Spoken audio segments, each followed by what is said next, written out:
اللہ رب العزت نے ارشاد فرمایا کہ ہم نے موسیٰ علیہ السلام سے 30 راتوں کا وعدہ کیا. جب 30 راتیں مکمل ہو گئیں تو ہم نے کہا 10 راتیں اور ٹھہر جا. سو انہوں نے 10 راتوں کا قیام مکمل کر لیا. 30 راتوں کے لیے بلایا تھا. یہ ایک اعتکاف تھا طور پر سیدنا موسیٰ علیہ السلام کا، اور وہیں سے عاشقوں نے یہ روش اپنا لی. 30 راتوں میں آپ کو قربت عطا ہوگی بارگاہ الہی میں. آپ 30 راتیں مناجات کرتے رہے، مجاہدہ کرتے رہے، عجائب ملکوت کا نظارہ کرتے رہے، اور انوار جبروت کا مشاہدہ کرتے رہے. 30 راتیں جب مکمل ہوئیں، یہ سفر سلوک اللہ کا سفر تھا.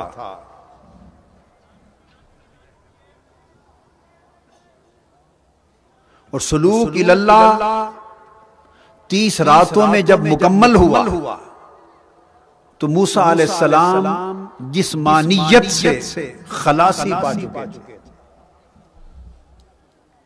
حجاب افعال اٹھ گئے تھے، حجاب صفات اٹھ گئے تھے، حجابات ذات اٹھ گئے تھے. فنا فی اللہ کا سفر مکمل ہو گیا تھا. شان نبوت کے مطابق شہود ذات کے مقام پر جا پہنچے تھے. اس وقت جب سلوک اللہ کے مجاہدے سے گزار کر جسمانیت سے خلاصی کرا لی، افعال صفات اور ذات کے حجابات سے نکال لیا اور شہود ذات کے مقام پر کھڑا کر دیا، ملکوت اور جبروت کے سارے مرحلے طے ہو گئے، عالم لاہوت میں جا پہنچے، عالم ہاہوت میں جا پہنچے، تو اس مقام پر رب کریم نے حضرت موسیٰ سے کلام کیا. رات کی تنہائی تھی، کوئی اور نہ تھا، اور اگر ہوتا بھی تو اب حضرت موسیٰ اپنی جسمانیت سے خارج ہو گئے تھے، اپنے افعال صفات اور ذات کو محو کر چکے تھے، اور رب کائنات کی یاد میں، اس کے تعلق میں، اس کی نسبت میں محویت، استغراق، انہماک اور استہلاک کے اس مقام پر جا پہنچے تھے کہ کوئی ہوتا بھی تو نہ تھا. اس مطلع پہ کھڑا کر کے رب کائنات نے ایک پیار بھری آواز کی حضرت موسیٰ کو، انی انا اللہ. موسیٰ میں تیرا رب ہوں، تو میری تلاش میں نکلا تھا. یہ پیار بھری آواز اس نے کانوں میں رس گھول دیا. قرآن مجید ارشاد فرماتا ہے وَلَمَّا جَاءَ مُوسَىٰ لِمِيقَاتِنَا كَلَّمَهُ رَبُّهُ. جب اس مقام پر پہنچے تو رب نے موسیٰ سے کلام کیا. مناجات کرتے کرتے مکالمہ تک جا پہنچے.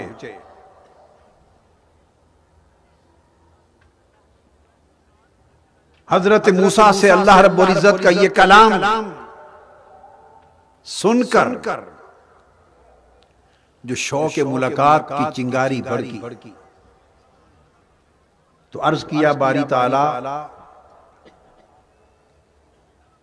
قال رب ارنی انظر الیک،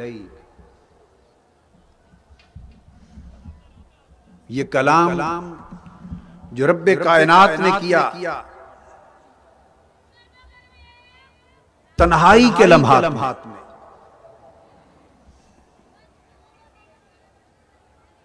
امام سیدنا امام جعفر الصادق فرماتے ہیں اس کلام نے طلب رویت کی چنگاری بھڑکا دی، اس آواز نے دیدار کی طلب کی چنگاری بھڑکا دی۔ تو موسیٰ علیہ السلام بے ہوش ہوئے، 10 راتوں کا مرحلہ مکمل کرایا، وجود جسمانی کی فنائیت ہوئی، اب بے ہوشی سے شعور وجود فنا ہو گیا اور اس کی جگہ وجود حقانی عطا ہوا۔ جب وجود حقانی ملا تو پھر موسیٰ علیہ السلام فلما افاقا، پھر افاقہ ہوا، دوبارہ ہوش میں آئے۔ اب یہ ہوش کون سا تھا؟ پہلا ہوش تو جلوہ میں رکاوٹ تھا، اس لیے بے ہوش کیا۔ پھر جو ہوش آیا تو یہ ہوش اس دوئی کو مٹا کر ایک ایسا ہوش تھا کہ اب موسیٰ حق کو اپنی آنکھ سے نہیں، حق کو حق کی آنکھ سے دیکھنے والے بن گئے۔ اس کو مولانا روم نے کہا محرم این ہوش جز بے ہوش نے،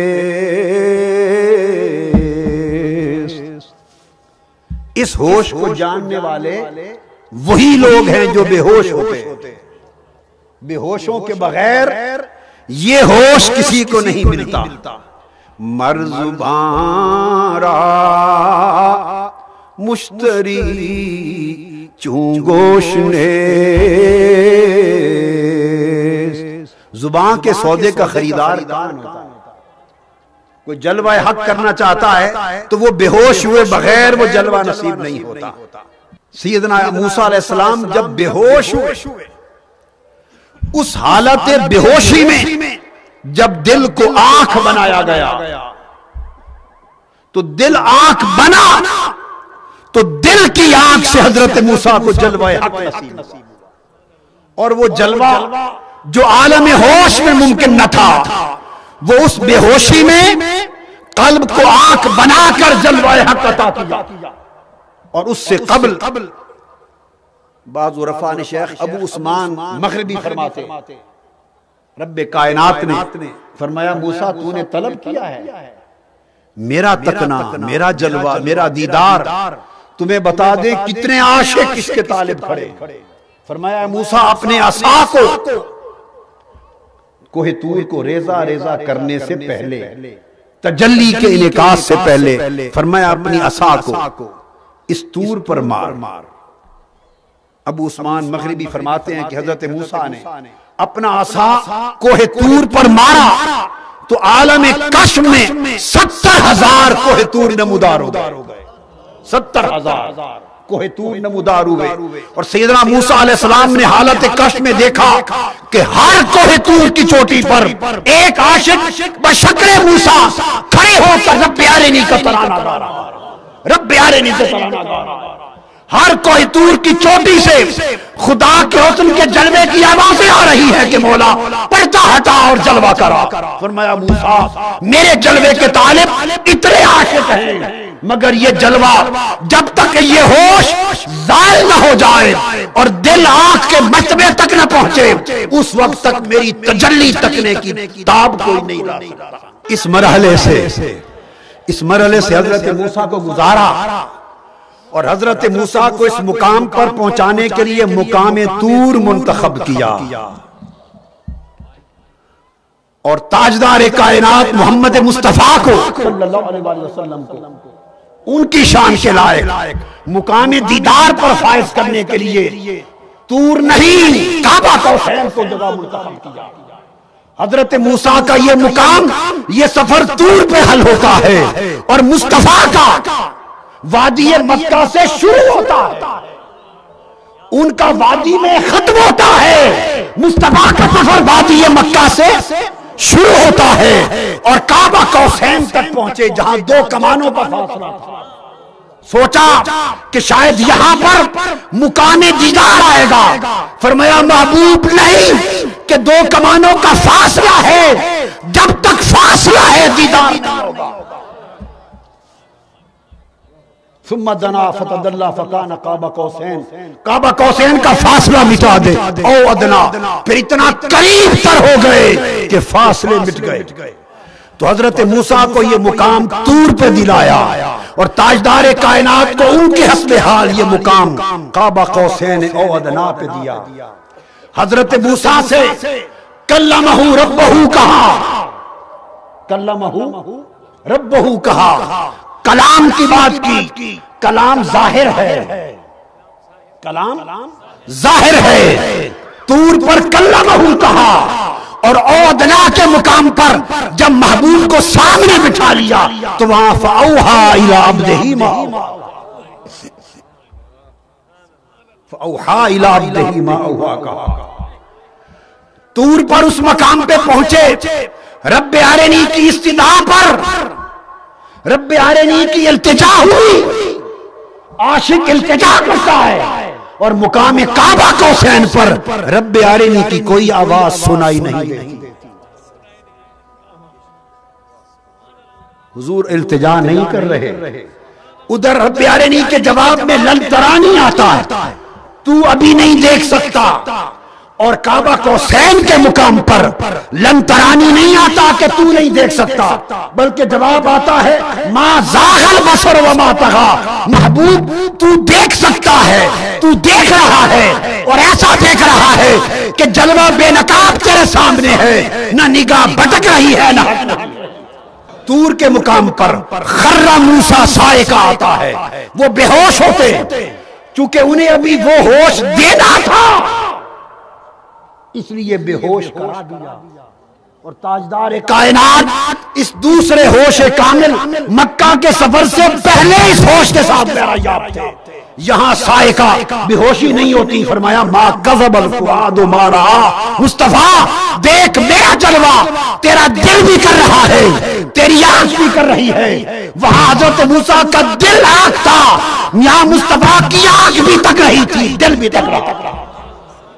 تجلی حق نے جو کیفیت طور پر وارد کی تھی اور خر موسیٰ صاعقہ کی شکل میں ظاہر ہوئی تھی، ادھر بے ہوش اس لیے ہوئے کہ ضبط میں فرق تھا.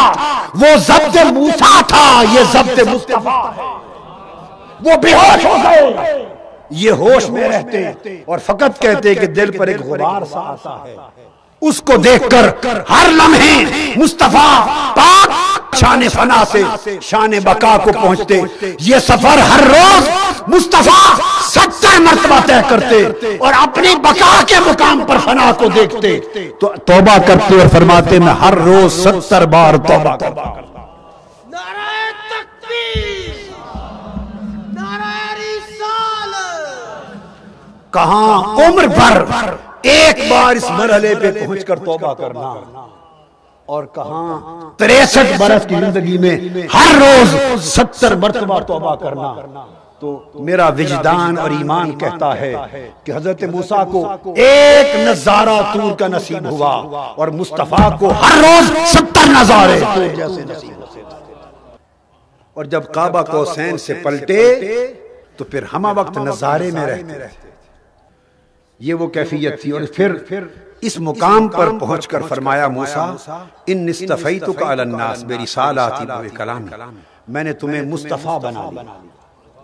میں نے تمہیں، یہ حضرت موسیٰ کی انتہا تھی، یہ مقام استفاء حضرت موسیٰ کی انتہا تھی. چونکہ پھر یہ نقطہ حضرت موسیٰ کی زندگی میں یہ لمحہ پھر کبھی نہیں آیا، یہ لمحہ پلٹ کر پھر کبھی نہیں آیا. تو یہ مقام استفاء حضرت موسیٰ کی انتہا تھی.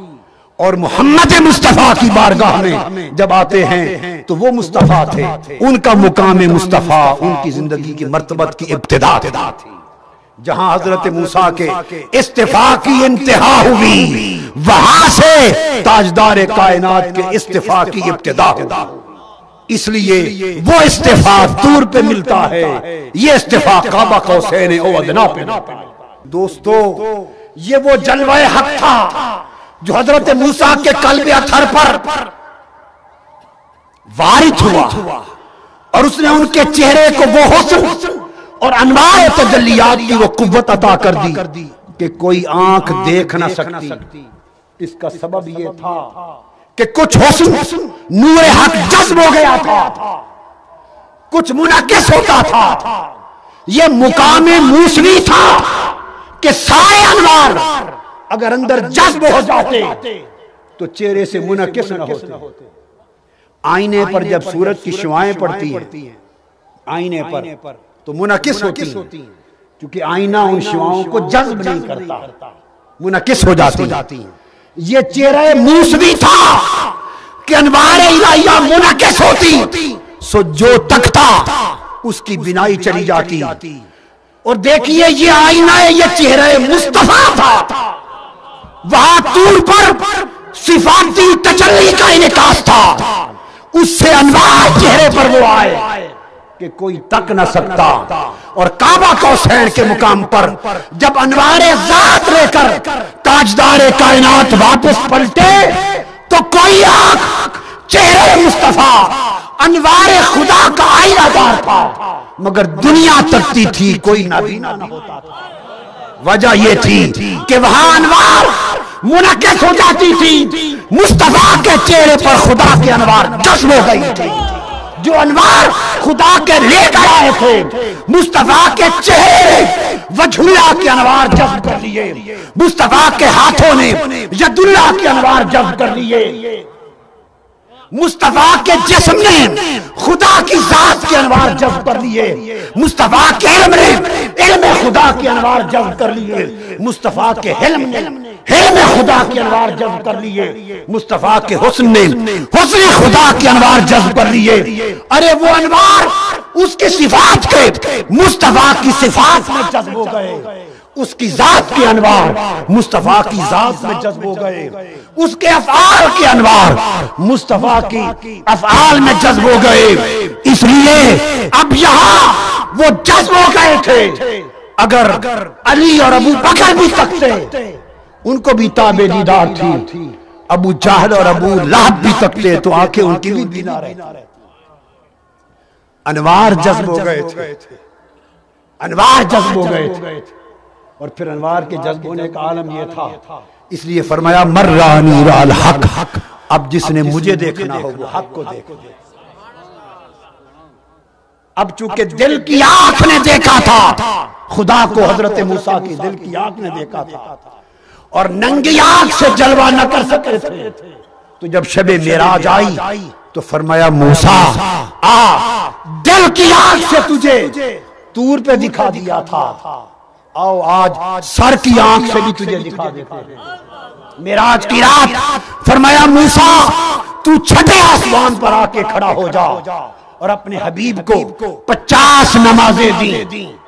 پتا تھا کہ بالآخر نمازیں 5 ہی جائیں گی، بالآخر جانی 5 ہی ہیں، 50 دیں۔ آئے چونکہ انوار وجہ اللہ جذب کر کے آئے تھے، گئے تھے تو ملائکہ تکنے کے لیے سدرۃ المنتہا پہ کھڑے تھے، آئے تھے تو انبیاء قطار در قطار آسمانوں پر وجہ اللہ دیکھنے کے لیے کھڑے تھے، شکل مصطفیٰ میں وجہ اللہ دیکھنے کے لیے کھڑے تھے۔